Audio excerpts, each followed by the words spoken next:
Alcohols की काफी सारी रिएक्शंस हम एल्काइल हैलाइड्स चैप्टर में भी स्टडी कर चुके हैं। जैसे इसकी रिएक्शन हो HCl ZnCl2 के साथ तो क्या बनेगा, रिएक्शन हो PCl5 के साथ या SOCl2 के साथ, all these reactions we have considered. ठीक है ना, रिएक्शन हो PbR3 से, रिएक्शन हो P4 प्लस I2 से, इन सारी रिएक्शन में कार्बन ऑक्सीजन बॉन्ड ब्रेक होता है। या फिर एसिडिक मीडियम में इसको हीट किया जाए H2SO4 170 डिग्री सेल्सियस, इन सारी रिएक्शंस में कार्बन ऑक्सीजन बॉन्ड ब्रेक होता है। So this reactions involve the cleavage of carbon oxygen bond. P4 plus I2 से रिएक्शन कराने पर PI3 इन C2 फॉर्म होता है, मतलब at the location of the reaction he form होता है और आयोडाइड बनते हैं। HCl प्लस ZnCl2 को अपन लुकास रिएजेंट कहते हैं। इसके बारे में भी एल्काइल हैलाइड्स चैप्टर में हमने बात करी थी। CH3 CH CH3 Cl 3 degree alcohol रहता है तो वाइट टर्बिडिटी इमीडिएटली फॉर्म होती है। 2 डिग्री अल्कोहल में कुछ मिनट्स के बाद फॉर्म होती है और 1 डिग्री अल्कोहल्स में टर्बिडिटी फॉर्म होती ही नहीं है, नेग्लिजिबल रिएक्शन होती है। 3 डिग्री और 2 डिग्री अल्कोहल्स के साथ कार्बोकेटायन फॉर्मेशन होती है। PCl5 के साथ रिएक्शन रहेगी तो क्लोराइड बनेगा, SOCl2 के साथ रिएक्शन होगी तो भी सेम प्रोडक्ट बनेगा, PbR3 के साथ रिएक्शन होगी तो ब्रोमाइड फॉर्म होगा, H2SO4 170 डिग्री सेल्सियस अगर रहा, ठीक है ना, तो ये डिहाइड्रेशन रिएक्शन है। डिहाइड्रेशन जो कि बेसिकली E1 मैकेनिज्म फॉलो करेगी, पहले कार्बोकेटायन बनेगा और उसके बाद लॉस ऑफ प्रोटॉन होगा और एल्कीन बनेगा। ऑन द अदर हैंड अगर H2SO4 के साथ लोअर टेम्परेचर रहे 140 डिग्री सेल्सियस तो यहाँ पर ईथर बन जाएगा, जिसके बारे में मैंने लास्ट टाइम बात करी थी। एक अल्कोहल एज अ न्यूक्लियोफाइल दूसरे प्रोटोनेटेड अल्कोहल पर अटैक करेगा, एक अल्कोहल न्यूक्लियोफाइल की तरह दूसरे प्रोटोनेटेड अल्कोहल पर अटैक करेगा और ईथर फॉर्मेशन होगी। ठीक है ना, तो ये एक तरह की SN2 रिएक्शन है, एसिड कैटलाइज्ड SN2 रिएक्शन।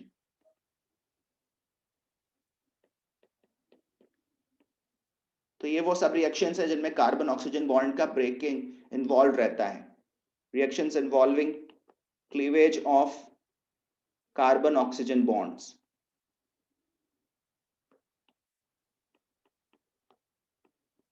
और इनमें से कई सारी रिएक्शंस हम प्रीवियसली पढ़ चुके हैं। दूसरे टाइप की रिएक्शन है esterification. Esterification actually ester carboxylic acid से एस्टर फॉर्मेशन की रिएक्शन है। तो ये रिएक्शन हम एक्चुअली कार्बोक्सिलिक एसिड चैप्टर में ही पढ़ेंगे। एज ऑफ नाउ इसको जस्ट मेंशन कर देता हूं। कार्बोक्सिलिक एसिड और अल्कोहल, इस प्रोसेस में ये एसिड कैटलाइज्ड प्रोसेस होती है।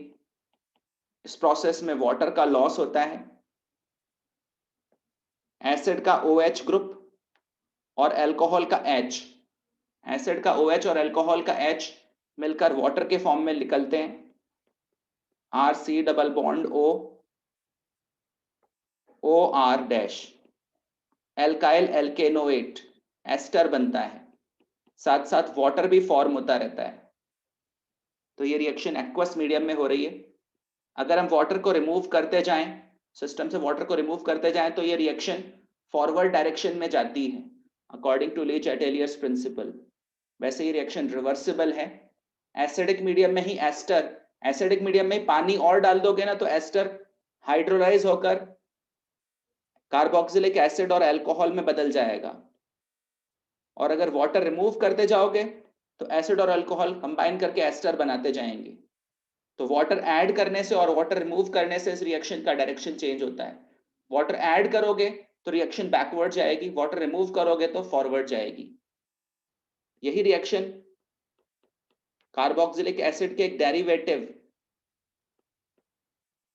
कार्बोक्सिलिक एसिड डेरिवेटिव एनहाइड्राइड से भी कराई जा सकती है, एसिड एनहाइड्राइड।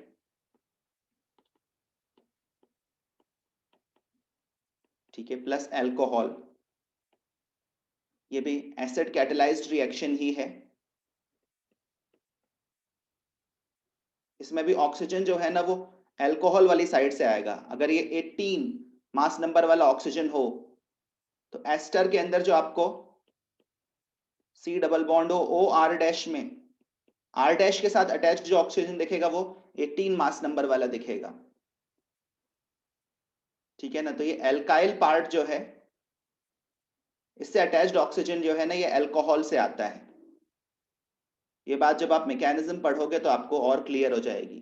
इसी तरह से यहां पर भी आप देखो, मैंने एक पार्ट ब्लू में बनाया है, ये एसिड से आया है, और जो पार्ट मैंने रेड में बनाया है ये पार्ट अल्कोहल से आया है। एस्टरिफिकेशन करने के लिए हम एसिड क्लोराइड का भी यूज कर सकते हैं, RCOCl, acid chloride plus R-OH।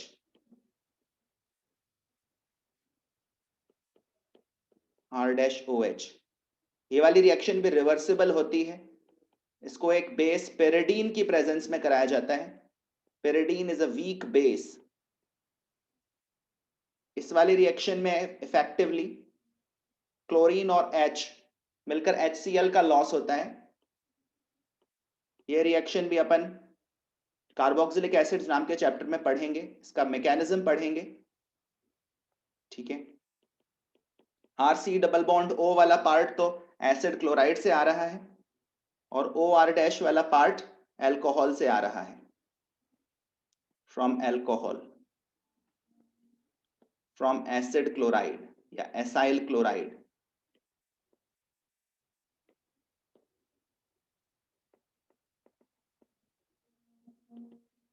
और इस प्रोसेस में प्रोड्यूस होता है HCl।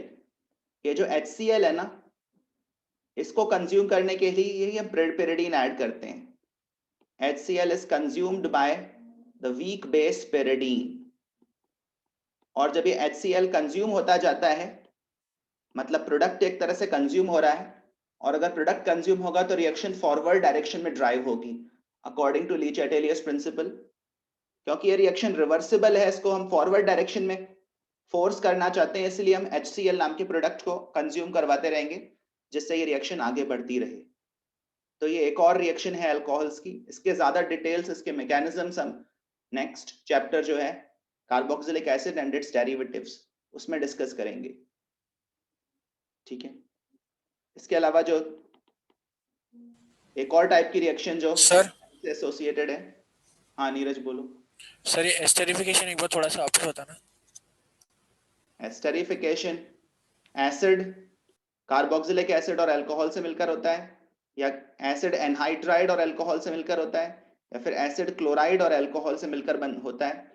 ये रिएक्शंस रिवर्सिबल होती हैं, मतलब चाहे एस्टर बनाना हो या एस्टर को हाइड्रोलाइज करना हो, दोनों ही प्रोसेसेस एक्चुअली एसिडिक मीडियम में होती हैं। बस डिपेंड ये करता है कि आप वाटर ऐड कर रहे हो या रिमूव कर रहे हो। अगर आप वाटर ऐड करते जाते हो, सॉल्यूशन को डाइल्यूट करते हो, एस्टर को हाइड्रोलाइज करते हो, तो ये रिएक्शन बैकवर्ड जाती है, और वाटर को रिमूव करने से ये रिएक्शन फॉरवर्ड जाती है। सिमिलरली ये सेकेंड वाली रिएक्शन में भी वाटर प्रोड्यूस, सेकेंड वाली रिएक्शन में एक्चुअली कार्बोक्सिलिक एसिड प्रोड्यूस होता है, RCOOH। एक जो कार्बोक्सिलिक एसिड प्रोड्यूस हो रहा है, इसको अगर हम समहाउ रिमूव कर पाए तो ये रिएक्शन फॉरवर्ड जाएगी। थर्ड वाली रिएक्शन में एसिड क्लोराइड अल्कोहल से रिएक्ट कर रहा है, और इस रिएक्शन में HCl बन रहा है, Cl from acid chloride and H coming from alcohol. इस HCl को कंज्यूम करने के लिए एक स्मॉल अमाउंट ऑफ पेरिडीन इसमें एडेड रहता है, जो कि अपने आप में एक वीक बेस है। पेरिडीन का स्ट्रक्चर आप लोग शायद जानते हो, नाइट्रोजन के लोन पेयर के कारण ये एक वीक बेस है और ये HCl को कंज्यूम करेगा, और उस वजह से ये रिएक्शन में फॉरवर्ड डायरेक्शन में ड्राइव होगी। ठीक है ना, एसिड क्लोराइड से RC डबल बॉन्ड O ये वाला पार्ट आता है, और अल्कोहल से R-O ये वाला पार्ट आता है। अब इसका एग्जैक्ट मैकेनिज्म हम नेक्स्ट चैप्टर में पढ़ेंगे, ठीक है ना। दूसरे सर टाइप, हाँ सर इसमें जो फर्स्ट वाला जो था अपना रिएक्शन, उसमें सर साथ में जो वाटर बन रहा है तो वो तो सर साथ में उसको वापस पीछे भी बैकवर्ड भी ड्राइव करता जाएगा ना सर। हाँ, इसीलिए तो हम इसमें से वाटर को रिमूव करते जाते हैं, जो तो वाटर मतलब फिर प्रोड्यूस। अपने को डिहाइड्रिंग एजेंट भी लगाना पड़ेगा वहाँ पे। हाँ, डिहाइड्रेटिंग एजेंट लगाना पड़ेगा, या कुछ भी तरीके, किसी भी तरीके से वाटर रिमूव करना पड़ेगा। तो सर वो डिहाइड्रिंग एजेंट है ना, वो एस्टर से रिएक्शन नहीं करेगा क्या सर फिर? नहीं, एस्टर तो एक्चुअली वाटर से रिएक्ट कर सकता है। अगर वाटर हट जाएगा तो डिहाइड्रेटिंग एजेंट एस्टर से रिएक्ट नहीं करेगा। Okay sir. ठीक है। नेक्स्ट टाइप ऑफ रिएक्शंस हैं ऑक्सीडेशन, ऑक्सीडेशन ऑफ एल्कोहल्स। तो एल्कोहल्स, अगर आप एक स्ट्रॉन्ग ऑक्सीडाइजिंग एजेंट यूज करते हो, स्ट्रॉन्ग ऑक्सीडाइजिंग एजेंट जैसे हॉट एसिडिक मीडियम में KMnO4, हॉट एसिडिक मीडियम में KMnO4 हो, या फिर हॉट एसिडिक मीडियम में K2Cr2O7 हो, डेल्टा यहाँ पर हॉट कंडीशंस को रिप्रेजेंट कर रहा है, तो ये स्ट्रॉन्ग ऑक्सीडाइजिंग एजेंट्स होते हैं। और ऐसी सिचुएशन में अल्कोहल एसिड में कन्वर्ट हो जाएगा। अल्कोहल के ऑक्सीडेशन का फाइनल प्रोडक्ट कार्बोक्सिलिक एसिड हो सकता है। 1 डिग्री अल्कोहल अगर है तो स्ट्रॉन्ग ऑक्सीडाइजिंग एजेंट में, स्ट्रॉन्ग ऑक्सीडाइजिंग कंडीशंस में वो कार्बोक्सिलिक एसिड में कन्वर्ट हो जाएगा।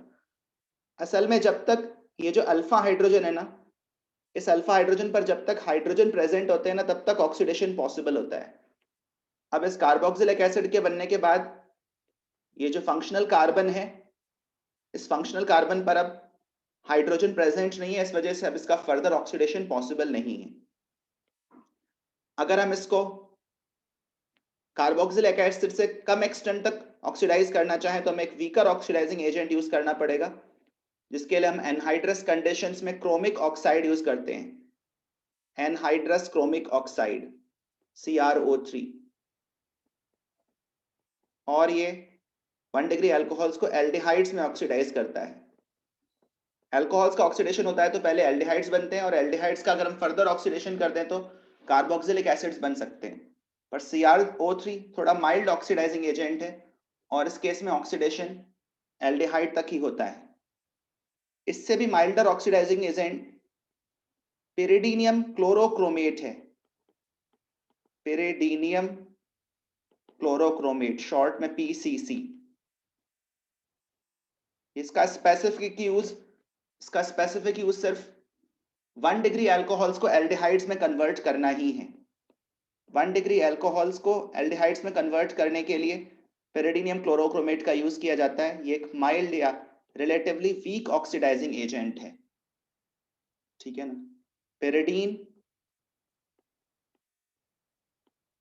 पिरिडीन HCl और क्रोमिक ऑक्साइड, ये तीन चीजें मिक्स करने पर पिरिडीनियम क्लोरोक्रोमेट बनता है। इसका फाइनल स्ट्रक्चर कुछ इस तरह का होता है। HCl की प्रेजेंस में यहाँ पर तो पिरिडीन तो प्रोटोनेट हो जाता है, और CrO3 Cl- से रिएक्ट कर जाता है, इस तरह का एनायन बना लेता है। तो ये तीन सब्सटेंसेस रिएक्ट करके इस तरह का आयनिक कंपाउंड बनाते हैं, जिसका कैटायन तो ये पिरिडीनियम आयन है, और एनायन ये क्लोरोक्रोमेट आयन है। पिरिडीनियम क्लोरोक्रोमेट इसको बोलते हैं, PCC। ये एक माइल्ड ऑक्सीडाइजिंग एजेंट है, और ये सिर्फ एल्डिहाइड तक ही ऑक्सीडेशन करेगा, ठीक है। दूसरी तरफ अगर 2 डिग्री अल्कोहल रहे, 2 डिग्री अल्कोहल, तो 2 डिग्री अल्कोहल यूजुअली PCC से ऑक्सीडाइज नहीं होगा, नो रिएक्शन। क्रोमिक ऑक्साइड से जाता है, और इस केस में ये 2 डिग्री अल्कोहल कीटोन में बदल जाता है, ठीक है ना। इवन KMnO4 भी अगर यूज करें तो उससे भी कीटोन ही बनेगा, ठीक है ना। कोई और ऑक्सीडाइजिंग एजेंट भी यूज करें तो 2 डिग्री अल्कोहल कीटोन में कन्वर्ट होगा। जबकि 3 डिग्री अल्कोहल्स का ऑक्सीडेशन नहीं होता है। 3 degree alcohols are difficult to oxidize. यही बात मैं अभी आपको समझा रहा था। जब तक फंक्शनल कार्बन जो है, फंक्शनल ग्रुप से अटैच्ड कार्बन, अल्फा कार्बन जिसको बोलते हैं, उस पर जब तक हाइड्रोजन प्रेजेंट रहता है तब तक ऑक्सीडेशन कराना पॉसिबल होता है। सरल शब्दों में आपको बताऊं तो ऑक्सीडेशन की प्रोसेस में H हटकर OH लग जाता है। तो जब हम 2 डिग्री अल्कोहल का ऑक्सीडेशन करा रहे हैं तो इस H को हम OH से रिप्लेस करते हैं और इस कार्बन पर फिर 2 OH ग्रुप्स आ जाते हैं। और जब किसी कार्बन पर 2 OH ग्रुप्स लगे हों, मतलब वो जैम डायऑल हो, जैम डायऑल, एक ही कार्बन पर 2 अल्कोहलिक ग्रुप्स हों, तो ये मॉलिक्यूल अनस्टेबल होता है और इसमें से वाटर का लॉस होता है और वाटर के लॉस के बाद ये कीटोन में कन्वर्ट हो जाएगा। लेकिन ये जो 3 डिग्री अल्कोहल है, जैसे टर्ट ब्यूटाइल अल्कोहल,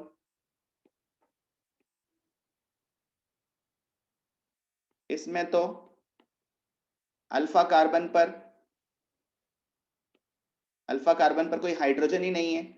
इसका मतलब इसका ऑक्सीडेशन कराना पॉसिबल नहीं है।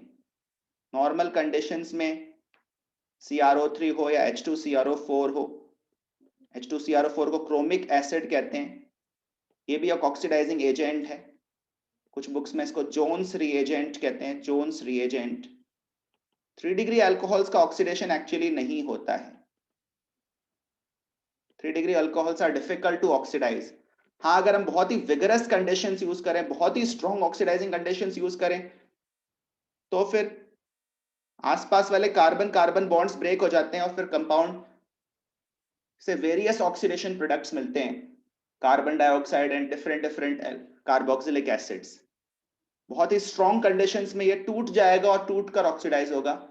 वैसे नॉर्मली हम ये बोलेंगे कि 3 डिग्री अल्कोहल्स का ऑक्सीडेशन नहीं होता है। ठीक है ना। एक और तरीका है अल्कोहल्स को ऑक्सीडाइज करने का, वो है dehydrogenation. Dehydrogenation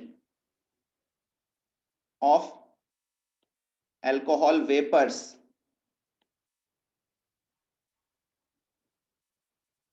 dehydrogenation of alcohol vapours. अगर हम अल्कोहल को वेपराइज करें, गैसियस स्टेट में कन्वर्ट करें और ऐसे वेपर्स को कॉपर मेटल के ऊपर पास करें एट 573 केल्विन, ये वाली रिएक्शन एनसीईआरटी टेक्स्ट बुक में मेंशन्ड है। 573 केल्विन मतलब 300 डिग्री सेल्सियस। तो यहाँ पर डिहाइड्रोजनेशन होता है, हाइड्रोजन मॉलिक्यूल का लॉस होता है। एक हाइड्रोजन फंक्शनल कार्बन से, अल्फा कार्बन से, और एक हाइड्रोजन OH वाला, दो हाइड्रोजन एटम्स मिलकर H2 मॉलिक्यूल के फॉर्म में डिपार्ट करते हैं और डिहाइड्रोजनेशन के बाद इसका ऑक्सीडेशन हो जाता है। हाइड्रोजन का रिमूव होना भी ऑक्सीडेशन है। तो 1 डिग्री अल्कोहल्स, प्राइमरी अल्कोहल्स का डिहाइड्रोजनेशन होगा तो फिर एल्डिहाइड बनेगा। एक तरह से ऑक्सीडेशन हो गया है। डिहाइड्रोजनेशन मतलब ऑक्सीडेशन ही है। दूसरी तरफ अगर 2 डिग्री अल्कोहल है, सेकेंडरी अल्कोहल,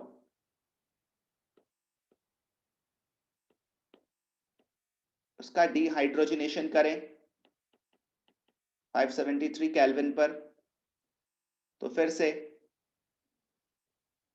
अल्फा कार्बन और ऑक्सीजन के बीच में डबल बॉन्ड बन जाएगा और कीटोन ऑब्टेन होता है। इन सब के मैकेनिज्म में हमें नहीं जाना है, बस प्रोडक्ट लिखना आना चाहिए। तो 2 डिग्री अल्कोहल से कीटोन, 2 डिग्री अल्कोहल्स के ऑक्सीडेशन से कीटोन ही बनता है। 2 डिग्री अल्कोहल से कीटोन और प्राइमरी अल्कोहल्स के PCC से ऑक्सीडेशन कराने पर एल्डिहाइड और स्ट्रॉन्ग ऑक्सीडाइजिंग एजेंट्स के प्रेजेंस में कार्बोक्सिलिक एसिड फॉर्म होता है। ठीक है ना। अगर हम 3 डिग्री अल्कोहल लें, secondary alcohol, sorry tertiary alcohol, जैसे टर्ट ब्यूटाइल अल्कोहल, तो इनका ऑक्सीडेशन जैसा कि मैंने बताया डिफिकल्ट है। इनके वेपर्स को 300 डिग्री सेल्सियस पर अगर कॉपर मेटल के ऊपर पास करते हैं तो हाइड्रोजनेशन नहीं होता बल्कि डिहाइड्रेशन होता है।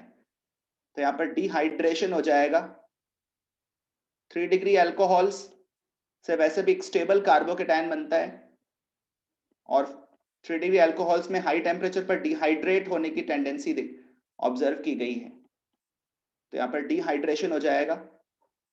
अल्फा कार्बन से OH और बीटा कार्बन से H मिलाकर वाटर का लॉस होगा। तो ये रिएक्शन अपन को बस मेमोराइज करनी है, ध्यान रखनी है, ठीक है ना। 3 डिग्री अल्कोहल से कॉपर मेटल के ऊपर पास करने पर, हाई टेम्परेचर रखने पर एल्कीन्स ऑब्टेन होते हैं। यहाँ पर डिहाइड्रेशन होता है, ठीक है। बाकी अल्कोहल्स में 1 डिग्री में ऑक्सीडेशन हो जाता है, एल्डिहाइड बनता है। 2 डिग्री में ऑक्सीडेशन होने के बाद कीटोन बनता है। तो ये रिएक्शंस थोड़ा थोड़ा ध्यान रखें। तो ये अल्कोहल्स की रिएक्शंस हुई। अब आगे बढ़ते हुए बात करते हैं रिएक्शंस ऑफ फिनॉल्स के बारे में। फिनॉल्स की रिएक्शंस कुछ हद तक अलग हैं, क्योंकि फिनॉल जो है वो एरोमेटिक अल्कोहल है। उसके अंदर बेंजीन रिंग है और बेंजीन रिंग की अपनी स्पेसिफिक रिएक्शंस होती हैं। बेंजीन रिंग पर इलेक्ट्रोफिलिक एरोमेटिक सब्स्टिट्यूशन होता है और OH ग्रुप जो है वो रिंग को एक्टिवेट करता है। इसका इंडक्टिव इफेक्ट भले ही नेगेटिव हो, लेकिन इसका resonance effect, mesomeric effect positive है। रेजोनेंस इफेक्ट के चलते ये बेंजीन रिंग की तरफ इलेक्ट्रॉन सप्लाई करता है। इलेक्ट्रॉन सप्लाई करने से दो चीजें होती हैं, एक तो ऑक्सीजन और कार्बन का जो बॉन्ड है उसमें पार्शियल डबल बॉन्ड कैरेक्टर आता है। दूसरा, ऑर्थो और पैरा पोजीशंस पर नेगेटिव चार्ज डेवलप होता है। ऑर्थो और पैरा पोजीशंस पर जब नेगेटिव चार्ज डेवलप होता है, मतलब इलेक्ट्रॉन डेंसिटी बढ़ती है, तो हम बोलते हैं कि वहां पर इलेक्ट्रोफाइल के अटैक करने की टेंडेंसी भी बढ़ेगी। इलेक्ट्रोफाइल मतलब एक इलेक्ट्रॉन डेफिशिएंट स्पीशीज, एक स्पीशीज जिसके पास इलेक्ट्रॉन्स की कमी है। ऐसा स्पीशीज हमेशा वहां अटैक करना चाहेगा जहां पर इलेक्ट्रॉन क्लाउड जमा हुआ है, जहां पर इलेक्ट्रॉन डेंसिटी बढ़ी हुई है। तो आप देख सकते हैं ऑर्थो और पैरा पोजीशन पर अल्कोहल ग्रुप जो है वो इलेक्ट्रॉन डेंसिटी बढ़ा रहा है। इस तरह से इसके रेजोनेंस स्ट्रक्चर्स अपन को लिखना आना चाहिए। जब तक रिंग वापस एरोमेटिक नहीं बन जाती तब तक अपन रेजोनेंस स्ट्रक्चर्स लिखते हैं। और जब अगर अपन रेजोनेंस हाइब्रिड बनाए तो partial double bond character ring के अंदर तो है ही, ऑक्सीजन और कार्बन के बॉन्ड में भी पार्शियल डबल बॉन्ड कैरेक्टर है। ऑक्सीजन एटम पर पार्शियल पॉजिटिव चार्ज है और ऑर्थो एंड पैरा पोजीशंस के कार्बन्स पर पार्शियल नेगेटिव चार्ज है। So this OH group activates the ring with respect to electrophilic aromatic substitution, ठीक है ना। ऑर्थो पैरा डायरेक्टिंग ग्रुप है ये with respect to electrophilic aromatic substitution. In fact ये highly activating group है, strongly activating group है। तो इसमें तीनों और पोजीशंस पर सब्स्टिट्यूशन होने के चांसेस रहते हैं। जैसे अगर आप फिनॉल की रिएक्शन, फिनॉल का नाइट्रेशन कराएं, अगर फिनॉल का नाइट्रेशन डाइल्यूट HNO3 से कराया जाए, तब तो नाइट्रो ग्रुप जो कि इलेक्ट्रोफाइल है वो ऑर्थो और पैरा पोजीशंस पर लगेगा। Ortho nitrophenol and para nitrophenol obtain होंगे। Ortho nitrophenol and para nitrophenol के बारे में हमने पिछली क्लास में भी बात करी थी। ऑर्थो नाइट्रोफिनॉल में किस तरह की हाइड्रोजन बॉन्डिंग रहती है? ऑर्थो नाइट्रोफिनॉल में इंट्रामोलिकुलर हाइड्रोजन बॉन्डिंग और पैरा नाइट्रोफिनॉल में इंटरमोलिकुलर हाइड्रोजन बॉन्डिंग। इन दोनों में स्ट्रॉन्गर एसिड कौन है? इन दोनों में स्ट्रॉन्गर एसिड पैरा नाइट्रोफिनॉल है। ऑर्थो नाइट्रोफिनॉल में इंट्रामोलिकुलर हाइड्रोजन बॉन्डिंग के कारण ये हाइड्रोजन एक तरह से थोड़ा सा फंस गया है, इसको रिमूव करना डिफिकल्ट हो गया है। ठीक है, दूसरी बात मैंने ये भी बताई थी कि इंट्रामोलिकुलर हाइड्रोजन बॉन्डिंग के कारण ये ऑर्थोनाइट्रोफेनॉल जो है ये स्टीम वोलेटाइल है, स्टीम पास करने पर ये उसके साथ इवेपोरेट हो जाता है। और ये इनको सेपरेट करने का तरीका भी है। अगर एग्जाम में पूछा जाए कि नाइट्रेशन के प्रोडक्ट्स को कैसे सेपरेट करोगे, तो इसका जवाब है स्टीम डिस्टिलेशन से। Orthonitrophenol and paranitrophenol are separated by steam distillation.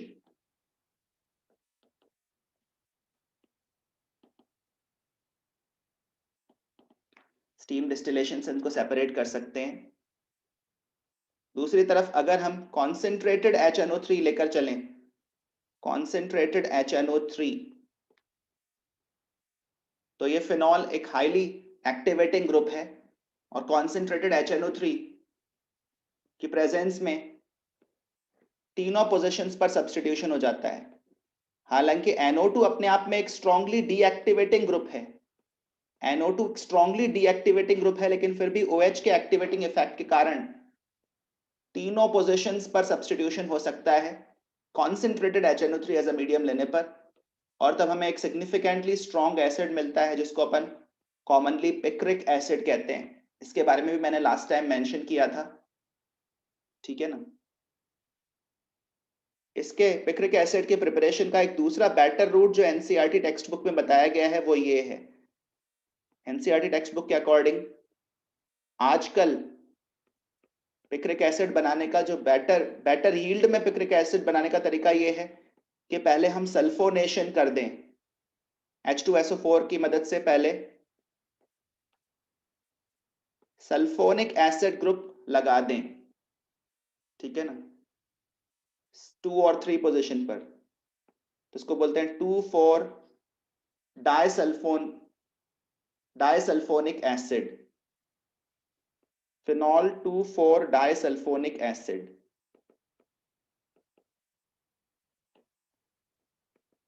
तो पहले सल्फोनेशन कर दिया, उसके बाद अपन कॉन्सेंट्रेटेड HNO3 इसके ऊपर पास करें तो बेटर यील्ड में, मतलब ज्यादा अमाउंट में पिक्रिक एसिड मिलता है, दूसरे प्रोडक्ट्स कम मिलते हैं, अनडिजायर्ड प्रोडक्ट्स। तो ये पिक्रिक एसिड ऑब्टेन करने का better route NCERT text book में बताया गया है। इसी तरह से हम ब्रोमिनेशन कर सकते हैं। अगर आप नॉन पोलर सॉल्वेंट में कार्बन डाइसल्फाइड या कार्बन टेट्राक्लोराइड जैसे नॉन पोलर सॉल्वेंट में ब्रोमिनेशन करते हो, तो इन कंडीशंस में फिनॉल उतना ज्यादा स्ट्रांगली एक्टिवेटिंग ग्रुप नहीं रहता और हमें दो सेपरेट प्रोडक्ट्स मिलते हैं, ortho substituted product and para substituted product. लेकिन अगर ब्रोमिनेशन वाटर में कराया जाए, इसको बोलते हैं ब्रोमीन वाटर, ब्रोमीन वाटर से रिएक्शन कराई जाए तो एक्वस मीडियम में ब्रोमोनियम आयन ज्यादा बनता है। इस रिएक्शन में जो अटैकिंग इलेक्ट्रोफाइल है वो ब्रोमोनियम आयन है। एक्वस मीडियम में ब्रोमोनियम आयन ज्यादा इजीली फॉर्म होता है और फिर तीनों पोजीशंस पर सब्स्टिट्यूशन हो जाता है, ठीक है ना। इस कंपाउंड का अगर अपन IUPAC नेम लिखें तो क्या होगा, 2,4,6 ट्राइब्रोमो फिनॉल, और ये एक वाइट प्रेसिपिटेट के तौर पर ऑब्टेन होता है। 2,4,6 ट्राइब्रोमोफिनॉल एक वाइट प्रेसिपिटेट होता है, इस बात को ध्यान रखना। अगर कभी क्वेश्चन आता है कि एक कंपाउंड है जिसको ब्रोमीन वाटर से रिएक्ट कराया और एक वाइट प्रेसिपिटेट ऑब्टेन हुआ, एक ट्राई सब्स्टिट्यूटेड प्रोडक्ट, तो मोस्ट प्रोबेबली फिनॉल की रिएक्शन हो रही है। ये सब इलेक्ट्रोफिलिक एरोमेटिक सब्स्टिट्यूशन रिएक्शंस हैं, SE रिएक्शंस, सब्स्टिट्यूशन इलेक्ट्रोफिलिक। इसमें एक इलेक्ट्रोफाइल बेंजीन रिंग पर अटैक करता है। Br+ भी एक इलेक्ट्रोफाइल है। इलेक्ट्रोफाइल मतलब एक electron deficient species, electron loving species, जो इलेक्ट्रॉन क्लाउड की तरफ अट्रैक्ट होता हो। फिनॉल्स जो है वो फ्रीडल क्राफ्ट रिएक्शंस नहीं देते। फ्रीडल क्राफ्ट रिएक्शंस आप जानते होंगे, जिसमें हम या तो फ्रीडल क्राफ्ट एल्काइलेशन करवाते हैं एक ल्यूइस एसिड की प्रेजेंस में, या फिर फ्रीडल क्राफ्ट एसाइलेशन कराते हैं एक ल्यूइस एसिड की प्रेजेंस में। तो होता यह है कि ऑक्सीजन के पास एक लोन पेयर है और AlCl3 को लोन पेयर की तलाश है। ये ल्यूइस एसिड है, ल्यूइस एसिड एक इलेक्ट्रॉन पेयर एक्सेप्टर होता है। फ्रीडल क्राफ्ट एल्काइलेशन में हम एक्सपेक्ट करते हैं कि ये जो AlCl3 है यहां से Cl- को एब्स्ट्रैक्ट करेगा और कार्बोकेटायन बनेगा। लेकिन जब फिनॉल रहता है ना, तो ये AlCl3 Cl- को एब्स्ट्रैक्ट करने नहीं जाता, डायरेक्टली ऑक्सीजन के लोन पेयर से अटैच हो जाता है। ऑक्सीजन का लोन पेयर फिर AlCl3 के साथ कोऑर्डिनेट बॉन्ड बना लेता है इन दोनों ही सिचुएशंस में। एरो ये इसलिए दिखा रहा हूं ताकि पता चल जाए कि बॉन्ड के दोनों इलेक्ट्रॉन्स किसने दिए हैं। बॉन्ड के दोनों इलेक्ट्रॉन्स ऑक्सीजन की तरफ आए हैं। तो AlCl3 जब ऑक्सीजन के साथ कोऑर्डिनेट बॉन्ड ही बना लेता है, तो फिर वो वो AlCl3 कार्बोकेटायन बनाने के लिए अवेलेबल ही नहीं रहता। इस AlCl3 को इस एल्काइल हैलाइड पर या फिर इस एसाइल क्लोराइड पर अटैक करके कार्बोनियम आयन कार्बोकेटायन बनवाना था। लेकिन जब ये AlCl3 फिनॉल के साथ ही कोऑर्डिनेट बॉन्ड बना लेगा, तो फिर कार्बोकेटायन फॉर्मेशन हो नहीं पाएगी। इसका मतलब फ्रीडल क्राफ्ट रिएक्शंस नहीं होंगी। So phenols don't give Friedel craft reactions.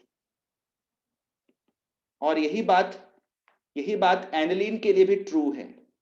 Aniline में भी सेम होता है, नाइट्रोजन का लोन पेयर AlCl3 के साथ कोऑर्डिनेट बॉन्ड बना लेता है और फिर एल्काइलेशन या एसाइलेशन नहीं हो पाता। फिनॉल्स के केस में एक important nucleo electrophilic substitution reaction है रीमर-टीमन रिएक्शन। रीमर-टीमन रिएक्शन एक्चुअली दो रीमर-टीमन रिएक्शंस हैं।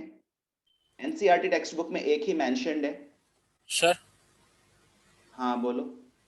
सर वो अपने ऊपर है ना फिनॉल की रिएक्शन करवाई Br2 और CS2 के साथ में, तो उसमें दो प्रोडक्ट बने, एक ऑर्थो एक पैरा पोजीशन पे। तो इसमें सर है ना वो ज्यादा अमाउंट में कौन सा बनेगा? ज्यादा अमाउंट में कौन सा बनेगा, जब तक अपने को प्रैक्टिकली पता नहीं हो तो बोलना मुश्किल है। But usually para product major बनता है, क्योंकि पैरा पोजीशन पर स्टेरिक हिंड्रेंस कम रहती है। ठीक है ना, तो यहाँ पर भी अपन एक्सपेक्ट कर सकते हैं कि पैरा प्रोडक्ट थोड़ा ज्यादा बनेगा। वैसे तो दोनों ही कंपैरेबल अमाउंट्स में बनेंगे। ठीक है ना। Okay sir, yes. Reimer Tiemann reaction, Reimer Tiemann reaction एक ऐसी इलेक्ट्रोफिलिक सब्स्टिट्यूशन रिएक्शन है जिसमें ऑर्थो प्रोडक्ट मेजर अमाउंट्स में बनता है। तो सबसे पहले रीमर-टीमन रिएक्शन ओवरऑल क्या है वो मेंशन करता हूं। इस रिएक्शन में या तो क्लोरोफॉर्म CHCl3 की रिएक्शन कराते हैं फिनॉल के साथ बेसिक मीडियम में NaOH लेते हुए, और बाद में फिर एसिडिफिकेशन करते हैं H+H2O। ऐसा करने पर जो सब्स्टिट्यूशन है ना, वो ऑर्थो पोजीशन पर होता है। यहां पर ऑर्थो प्रोडक्ट मेजर बनता है और इसका कारण है हाइड्रोजन बॉन्डिंग। ये जो OH का हाइड्रोजन है, ये इस एल्डिहाइड के ऑक्सीजन के साथ हाइड्रोजन बॉन्डिंग स्टैब्लिश करता है, इंट्रामोलिक्यूलर हाइड्रोजन बॉन्डिंग। और इंट्रामोलिक्यूलर हाइड्रोजन बॉन्डिंग के कारण ये प्रोडक्ट स्टेबल है, इसीलिए यहां पर ये वाला प्रोडक्ट मेजर अमाउंट में मिल रहा है।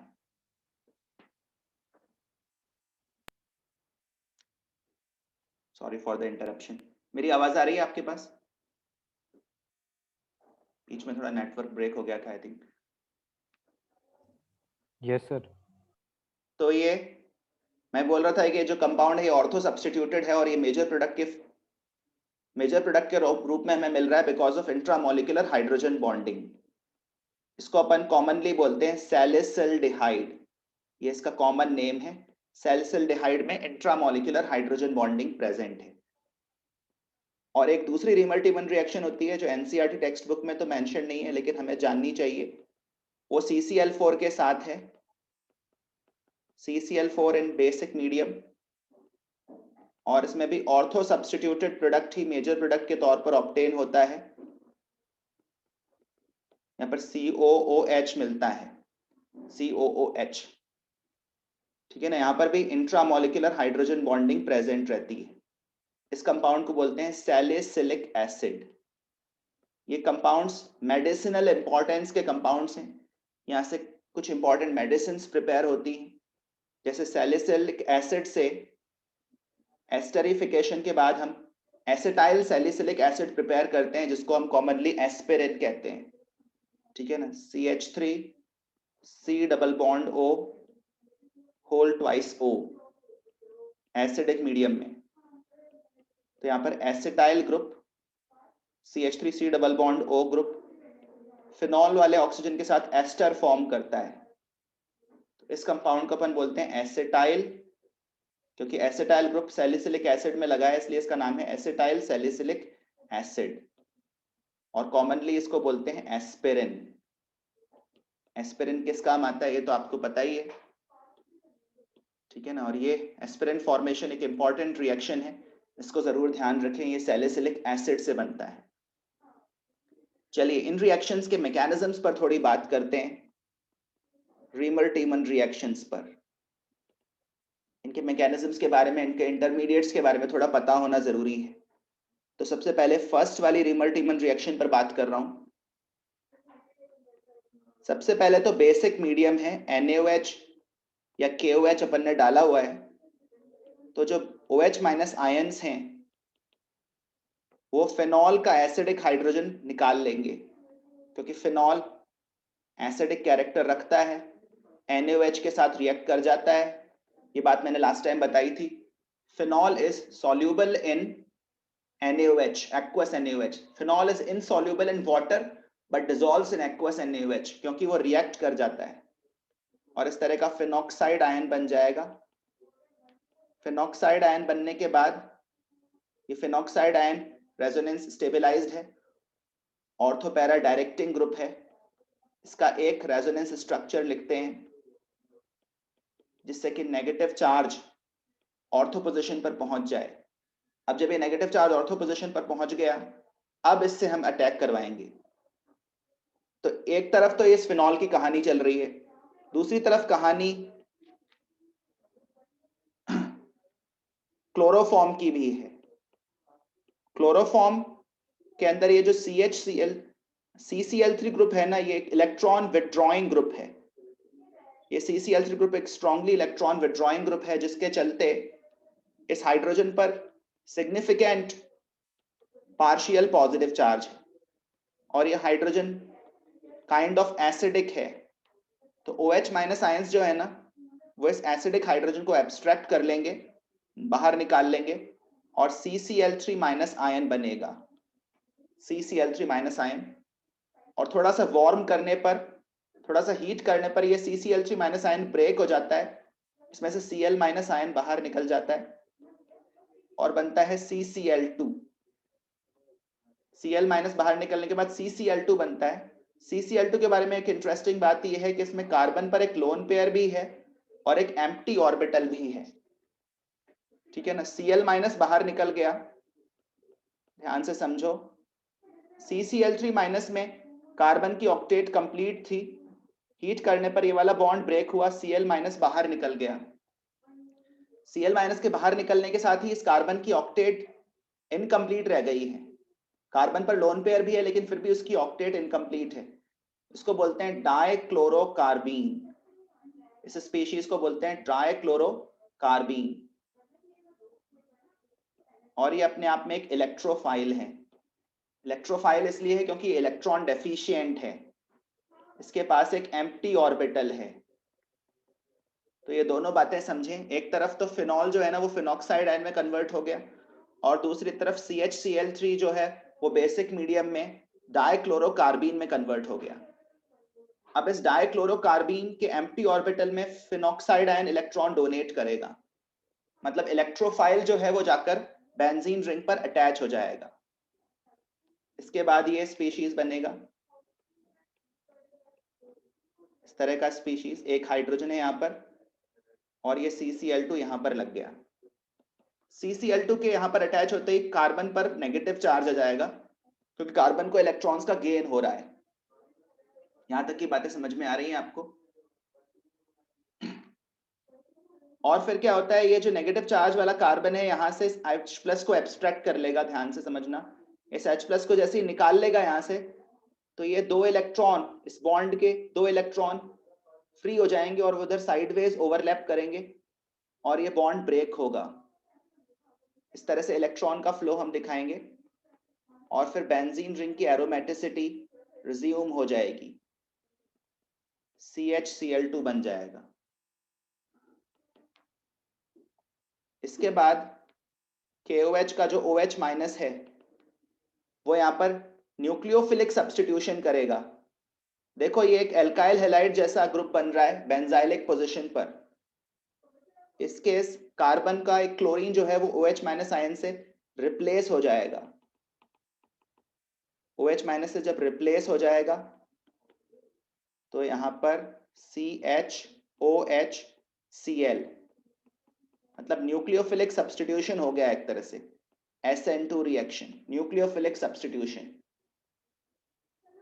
तो इसका मैकेनिज्म थोड़ा लेंथी है।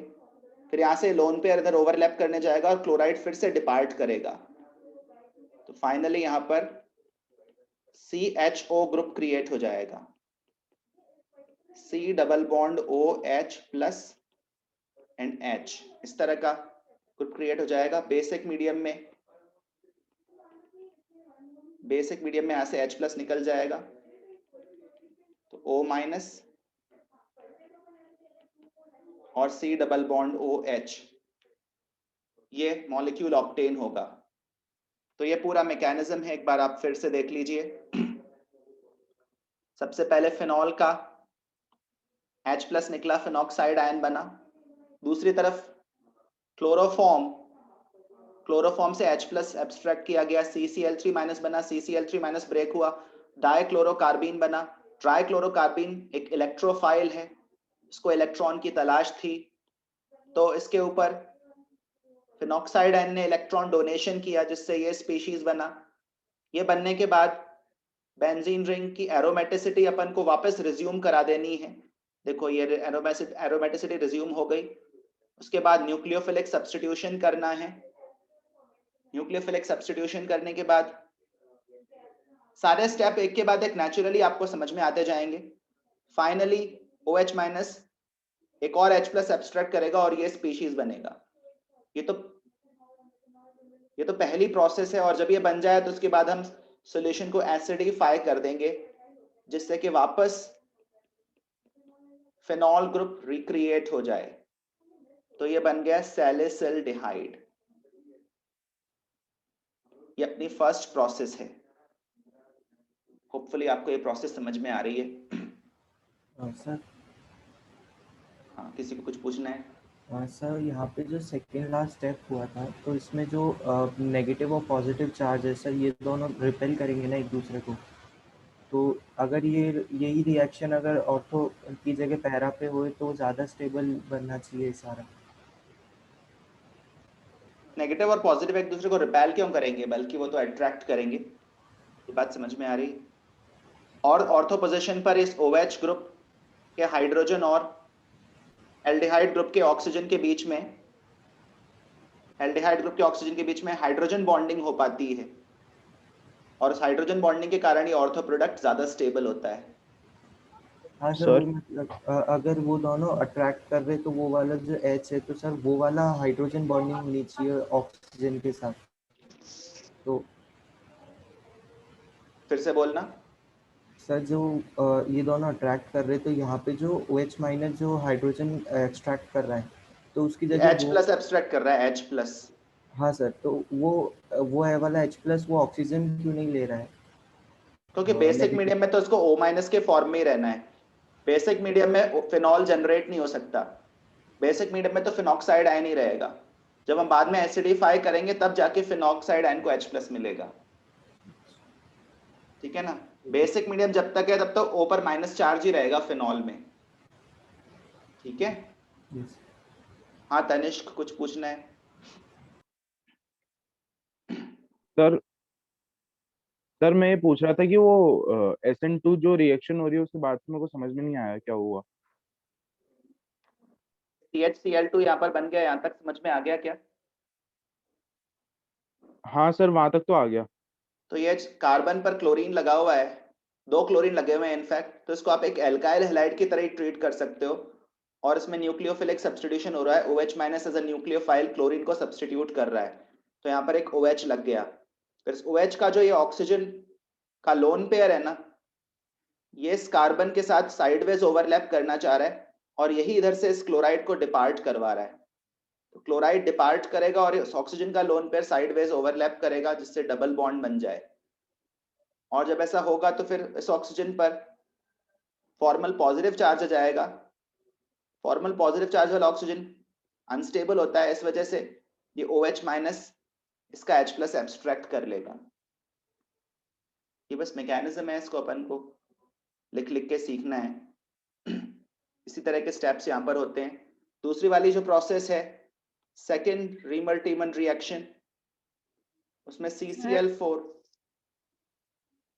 हाँ बोलिए सर बट वहाँ CHCl2 है ना, बट रिएक्शन में नेक्स्ट स्टेप में जब आपने OH माइनस ऐड करा उसमें, तो एक Cl कहाँ गया? Cl हट गया ना, Cl को ही तो डिस्प्लेस किया है, किस सर? हाँ Cl को OH माइनस ने डिस्प्लेस किया है। आ रही बात समझ में? चलिए सेकेंड वाली रिमर टीमन रिएक्शन की तरफ चलते हैं। रिमर टीमन रिएक्शंस थोड़ा सा एलिवेटेड टेम्परेचर्स पर 40-50 डिग्री सेल्सियस पर करवाई जाती है। इसमें जो कार्बन टेट्राक्लोराइड है हायर टेम्परेचर्स पर ये ब्रेक हो जाता है, ठीक है, CCl3 नाम के कार्बोकेटायन में।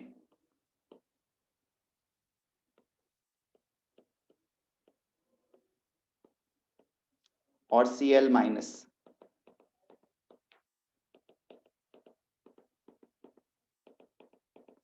ये जो CCl3 प्लस कार्बोकेटायन है ये स्टेबलाइज्ड भी है, ऐसा मत सोचना ये अनस्टेबल है। ये कार्बन के लोन क्लोरीन के लोन पेयर से स्टेबलाइजेशन गेन कर रहा है।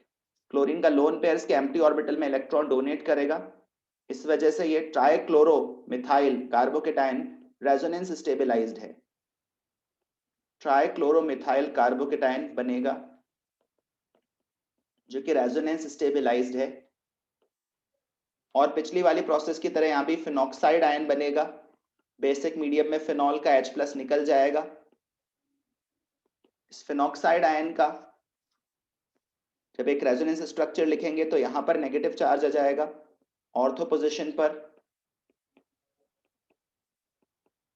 ऑर्थो पोजीशन पर नेगेटिव चार्ज आने के बाद ये इलेक्ट्रॉन रिच स्पीशीज है और CCl3 प्लस एक इलेक्ट्रॉन डेफिशिएंट स्पीशीज है।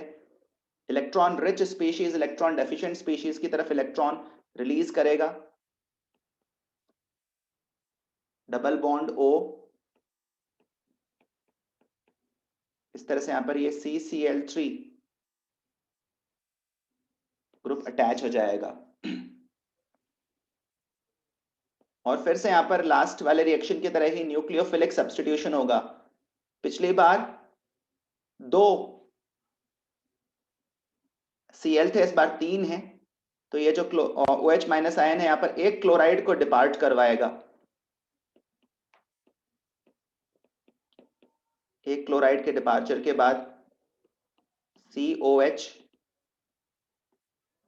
ClCl, ऐसे यहां पर स्टेप बाय स्टेप एक एक क्लोरीन को हटाया जाएगा। पहले इसका लोन पेयर ओवरलैप करने जाएगा, एक क्लोराइड डिपार्ट करेगा,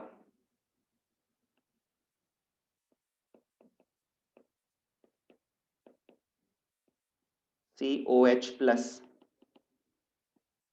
Cl, यहां पर डबल बॉन्ड। उसके बाद बेसिक मीडियम में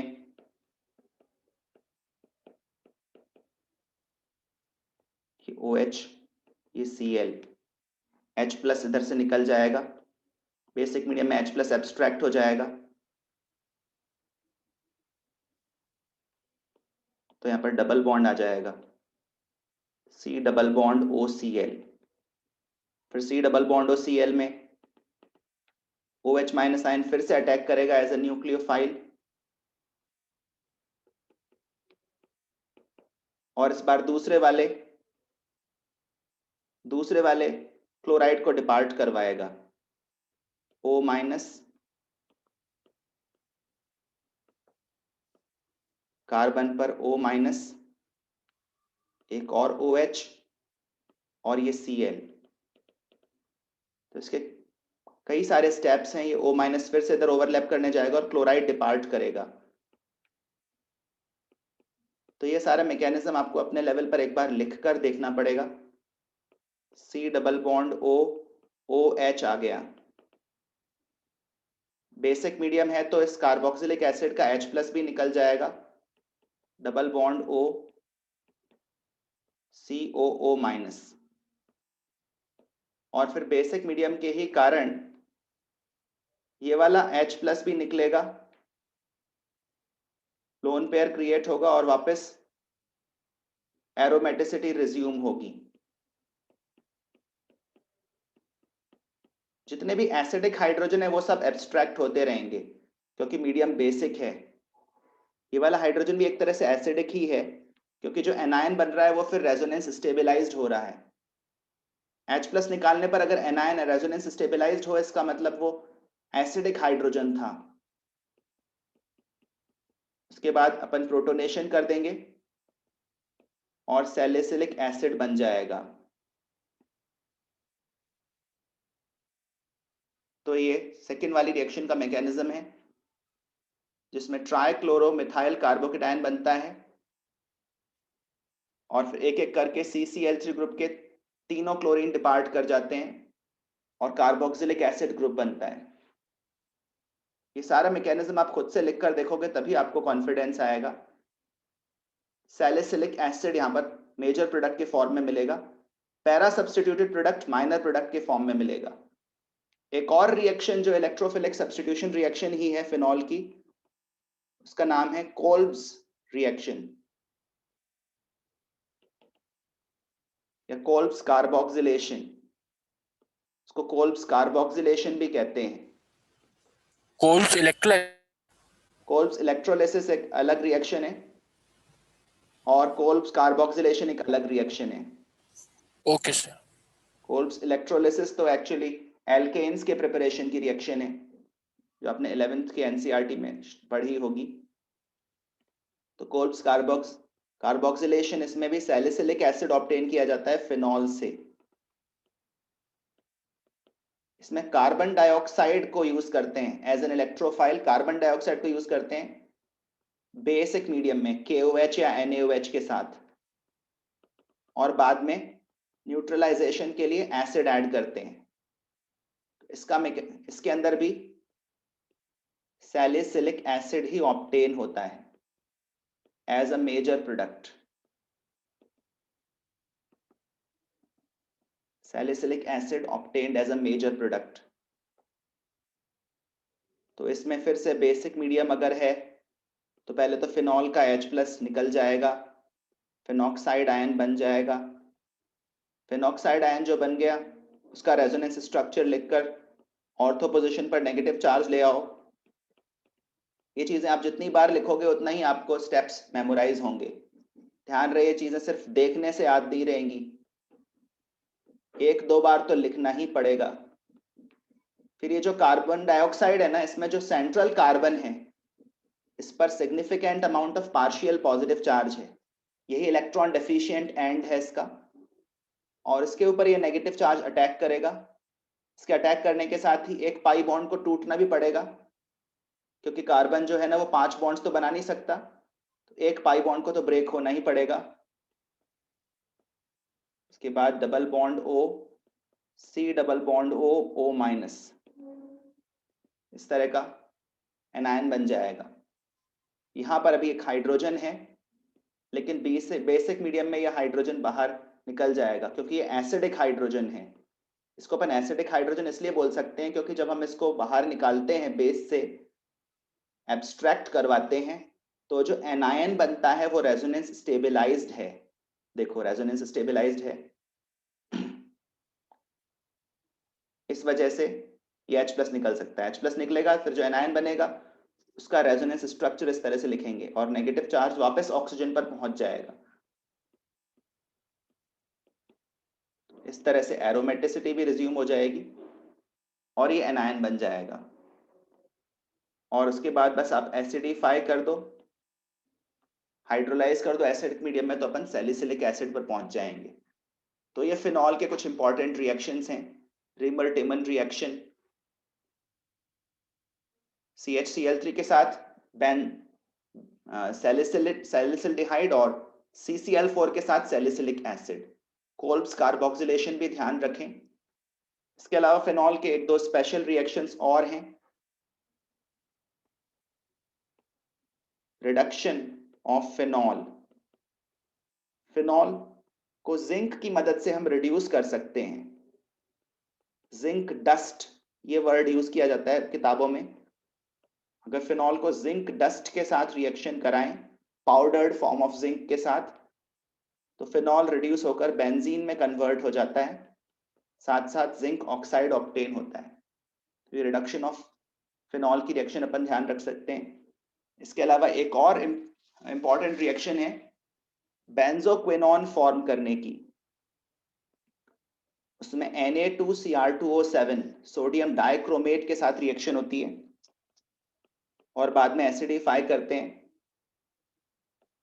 तो एक नॉन एरोमेटिक कंपाउंड बनता है। नॉन एरोमेटिक कंपाउंड, इसको बेंजोक्विनोन बोलते हैं। तो बस आप ये ध्यान रखिए, Na2Cr2O7 के साथ इस तरह का एक नॉन एरोमेटिक कंपाउंड बेंजोक्विनोन बनेगा। तो जहां जहां पर मैकेनिज्म समझने की जरूरत है वहां पर मैकेनिज्म स्टडी करो, पर हर रिएक्शन का मैकेनिज्म तो हम अभी स्टडी नहीं कर सकते, तो कुछ चीजों को डायरेक्टली ध्यान भी रखना पड़ेगा। तो ये तो रिएक्शंस हुई फिनॉल्स की। आगे बढ़ते हुए बात करते हैं रिएक्शंस ऑफ ईथर्स की। Ethers are very less reactive. Ethers are kind of unreactive. Ethers की बहुत कम रिएक्शंस हैं लकीली, इसलिए मैं ज्यादा नहीं पढ़ना पड़ेगा। Very less reactive. ईथर्स का ना तो ऑक्सीडेशन होता है, ना रिडक्शन होता है, ना वो ग्रिग्नार्ड रिएजेंट से रिएक्ट करते हैं। LiAlH4 यूज करो, नो रिएक्शन, रिड्यूसिंग एजेंट है। और KMnO4 यूज करो, कोल्ड एल्कलाइन या hot acidic KMnO4, no reaction. Ozonolysis करना चाहो, नो रिएक्शन। न्यूक्लियोफिलिक सब्स्टिट्यूशन करना चाहो, तो इस तरह की रिएक्शंस इसमें होती ही नहीं है। ठीक है, ग्रिग्नार्ड रिएजेंट के साथ अगेन नो रिएक्शन। तो ईथर्स की ले देकर एक ही रिएक्शन हम पढ़ते हैं, वो है एसिड कैटेलाइज्ड सब्स्टिट्यूशन रिएक्शंस।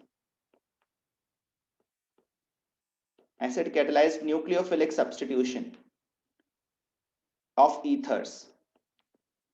और इसके लिए बहुत स्ट्रॉन्ग एसिड्स की जरूरत पड़ती है। एसिड कैटेलाइज्ड न्यूक्लियोफिलिक सब्स्टिट्यूशन,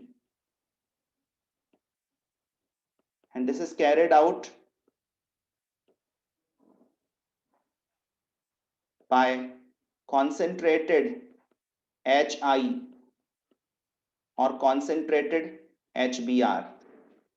ये रिएक्शंस concentrated HBr या concentrated HI की प्रेजेंस में कराई जाती हैं और ये एसिड कैटेलाइज्ड SN1 या एसिड कैटेलाइज्ड SN2 रिएक्शंस होती हैं। इसके कुछ एग्जाम्पल्स देखते हैं, जैसे इथाइल मिथाइल ईथर है, मिथॉक्सी ईथेन, और इसकी रिएक्शन करा रहे हैं कॉन्सेंट्रेटेड HI के साथ। तो सबसे पहले तो ये ईथर वाला ग्रुप प्रोटोनेट हो जाता है। कॉन्सेंट्रेटेड HI ये काफी स्ट्रॉन्ग एसिड है, बहुत स्ट्रॉन्ग एसिड्स लेने पर ही ये रिएक्शन होती है। सबसे पहले ईथर का ऑक्सीजन प्रोटोनेट हो जाएगा। प्रोटोनेशन के बाद फिर इसमें न्यूक्लियोफिलिक सब्स्टिट्यूशन होगा। ये वाला ग्रुप एक मिथाइल ग्रुप है और इधर वाला ग्रुप एक इथाइल ग्रुप है। इसको हम एक एल्काइल हैलाइड की तरह अगर देखें, एल्काइल हैलाइड की तरह, तो ये मिथाइल ग्रुप के साथ एक लीविंग ग्रुप लगा हुआ है। ये पूरा का पूरा अपने आप में एक लीविंग ग्रुप है, ये पूरा का पूरा। तो मिथाइल ग्रुप के साथ ये लीविंग ग्रुप लगा हुआ है, ये मिथाइल ग्रुप। और दूसरी तरफ से अगर देखें तो इथाइल ग्रुप के साथ ये लीविंग ग्रुप लगा हुआ है। अब जो अटैकिंग न्यूक्लियोफाइल है वो I माइनस है। HI का जो I माइनस आयन बन रहा है वो अटैकिंग न्यूक्लियोफाइल है, और ये अपने आप में एक अच्छा न्यूक्लियोफाइल है, इलेक्ट्रॉन पेयर डोनर है। इसको अटैक करने के लिए दो साइट्स अभी दिख रही हैं, या तो ये इस वाले कार्बन पर अटैक करे, अगर ये इस वाले कार्बन पर अटैक करेगा तो ये पूरा का पूरा ग्रुप इधर से डिपार्ट करेगा, या फिर सोचो ये इस वाले कार्बन पर अटैक कर सकता है, अगर इस वाले कार्बन पर अटैक करेगा तो ये पूरा ग्रुप डिपार्ट करेगा। तो एक तरफ से ये मिथाइल हैलाइड जैसा है और एक तरफ से इथाइल हैलाइड जैसा है। इस वाले कंपाउंड को, इस वाले मॉलिक्यूल को, इस सबस्ट्रेट को हम दो तरीके से देख सकते हैं, या तो मिथाइल पर एक अच्छा लीविंग ग्रुप लगा हुआ है, या फिर इथाइल पर एक अच्छा लीविंग ग्रुप लगा हुआ है। तो वो लीविंग ग्रुप तो बाहर निकलने के लिए तैयार है, बस यही देखना है कि आयोडाइड के लिए किस पर अटैक करना बेटर रहेगा। तो हम जानते हैं कि SN reaction, SN2 reaction methyl halides पर बेटर होती है, तो आयोडाइड का अटैक जो है ना वो लेस हिंडर्ड पोजीशन पर कराएंगे, इथाइल वाले ग्रुप पर नहीं कराएंगे, ठीक है ना। तो ये आयोडाइड इस वाले कार्बन पर डिपार्ट करेगा और इस लीविंग ग्रुप को डिपार्ट कराएगा। ऐसा होने से प्रोडक्ट बनेगा CH3I प्लस CH3CH2OH। हाँ, अगर क्वेश्चन में लिखा हुआ है कि HI एक्सेस में है, अगर ऐसा लिखा हुआ है कि HI इज इन एक्सेस, तो फिर ये वाला जो CH3CH2OH है ये भी CH3CH2I में बदल जाएगा। जैसे वो HCl के साथ रिएक्शन होती थी ना और अल्कोहल क्लोराइड में बदल जाता था, वैसे ही HI के साथ रिएक्शन होने पर भी अल्कोहल आयोडाइड में बदल सकता है, अगर एक्सेस लिखा हुआ हो तो। अगर एक्सेस मेंशन नहीं है तो फिर आपको रिएक्शन के यही दो प्रोडक्ट्स बनाने हैं। आ रही है बात समझ में? दूसरी तरफ अगर एक तरफ फिनॉल ग्रुप है, सॉरी फिनाइल ग्रुप है और दूसरी तरफ CH2CH3 है, ठीक है, और रिएक्शन अपन कॉन्सेंट्रेटेड HBr से करा रहे हैं सपोज, तो सबसे पहले तो इसका प्रोटोनेशन हो जाएगा। कार्बन का, ऑक्सीजन का जो इस बेंजीन रिंग के साथ बॉन्ड बन रहा है कार्बन के साथ, वो एक स्ट्रॉन्गर बॉन्ड है, क्योंकि यहां पर पार्शियल डबल बॉन्ड कैरेक्टर आ रहा है रेजोनेंस के कारण। तो इस बॉन्ड को ब्रेक करना मुश्किल काम है। ये वाला बॉन्ड बेंजीन रिंग के साथ जो बॉन्ड है वो होगा, इसमें partial double bond character develop होता है। इस वजह से इस बार जो ब्रोमाइड का अटैक होगा वो इथाइल वाले ग्रुप पर होगा और फिनॉल सेपरेट होगा, ठीक है ना, CH3CH2Br। तो ये प्रोडक्ट्स ऑब्टेन होंगे। इस रिएक्शन को अपन बोल सकते हैं acid catalysed SN2 reaction. This is acid catalysed SN2 reaction. और अगर एक तरफ एक 3 डिग्री कार्बन है, 3 डिग्री कार्बन, तो फिर यहां पर SN1 रिएक्शन भी हो सकती है। अगर एक तरफ 3 डिग्री कार्बन है, जैसे ये वाला ईथर हो और रिएक्शन करा रहे हो कॉन्सेंट्रेटेड HI के साथ, तो पहले प्रोटोनेशन होगा CH3C CH3 CH3 OH plus CH2 CH3, और फिर ये वाला बॉन्ड ब्रेक हो जाएगा। ध्यान रहे अगर एक तरफ का ग्रुप 3 डिग्री है तो कार्बोकेटायन बनेगा, ये वाला कार्बन 1 डिग्री है और ये वाला 3 डिग्री है, तो carbocation formation occurs only when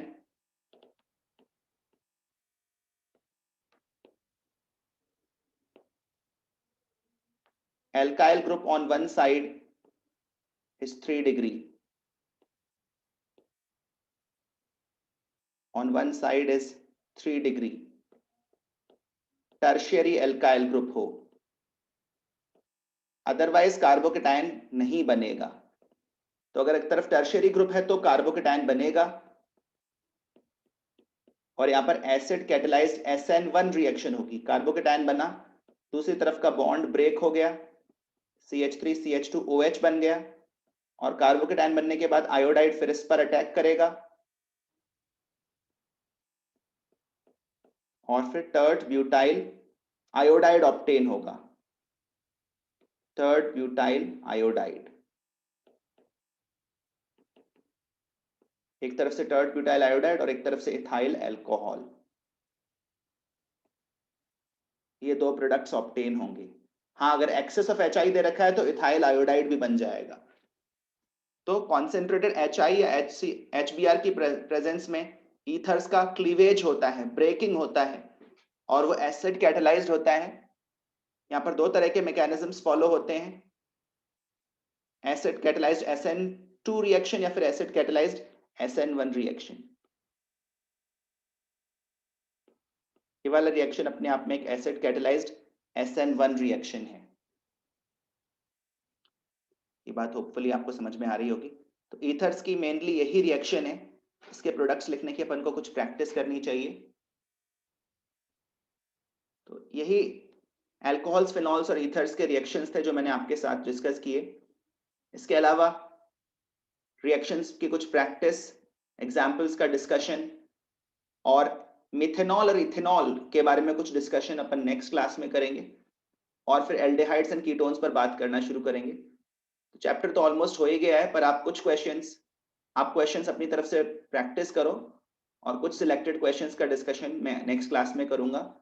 methanol और इथेनॉल के कुछ इंपॉर्टेंट फैक्ट्स भी बता देंगे, और फिर एल्डिहाइड्स एंड कीटोन्स की तरफ आगे बढ़ेंगे.